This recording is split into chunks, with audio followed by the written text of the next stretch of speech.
দর্শক আমরা এখন কথা বলবো প্রচুর খাবার সাদাব ভাইয়ের সাথে। তো সাদাব ভাইয়া, আপনি তো অনেক জায়গায় খান, তো এখানের খাবার কেমন লাগে? আসলে এখানে আসার পরে একটু আমি অবাক হয়েছি, কারণ আমি নিজেও মিরপুরের বাসিন্দা। তো মিরপুরে এমন একটা জিনিস হয়েছে, এমন একটা 5 তারকা মানে একটা কনভেনশন হল হয়েছে, এটা আসলে আমাদের মিরপুরবাসীদের জন্য সৌভাগ্যের বিষয়। হ্যাঁ, সো সৌভাগ্যের বিষয়। সো আমার কাছে আসার পর থেকে ভালো লাগছে, এবং ওনাদের যেই সব ফ্যাসিলিটিস দেখলাম, A to Z ফ্যাসিলিটিস পাওয়া যাচ্ছে এখানে। আসলে আমরা অ্যাজ এ গেস্ট হিসাবে যেই ধরনের ফ্যাসিলিটিস চাই, সব ধরনের ফ্যাসিলিটিস এখানে আছে। সো সব কিছু মিলায় ভালো লাগছে। তো ফ্যাসিলিটিস দেখেই বুঝতে পারতেছিলাম যে আসলে খাবারটা কেমন হবে। So top notch. তো ICCL এর হলটা কেমন লাগলো? উপর নিচে দুটো হল। আচ্ছা, এই দিক থেকে আমি প্রায়ই যাই। আমার বাসা হচ্ছে মিরপুরে আমার সামনে, মিরপুর 1 নম্বরের দিকে।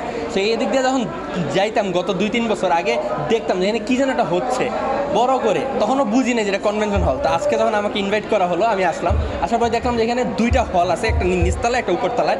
সো আসার মানে যেটা বললাম ফার্স্টে, যে একদম 5 স্টার মানের হল যাকে বলে আর কি। আলহামদুলিল্লাহ ভালো লাগছে। তো আমাদের বাংলা বাজার পত্রিকার জন্য কিছু বলেন। বাংলা বাজার পত্রিকা সম্পর্কে বলতে হবে, তো আমি শুনে অবাক হলাম যে আপনাদের মাল্টিমিডিয়াও আছে, আবার প্রিন্ট মিডিয়া পত্রিকাও আছে। সো আপনাদের জন্য অনেক অনেক শুভকামনা, এবং ইনশাল্লাহ মাত্র সবে হয়তো শুরু, ইনশাল্লাহ সামনে আরও অনেক দূর এগিয়ে যাবেন। ধন্যবাদ আপনাকে।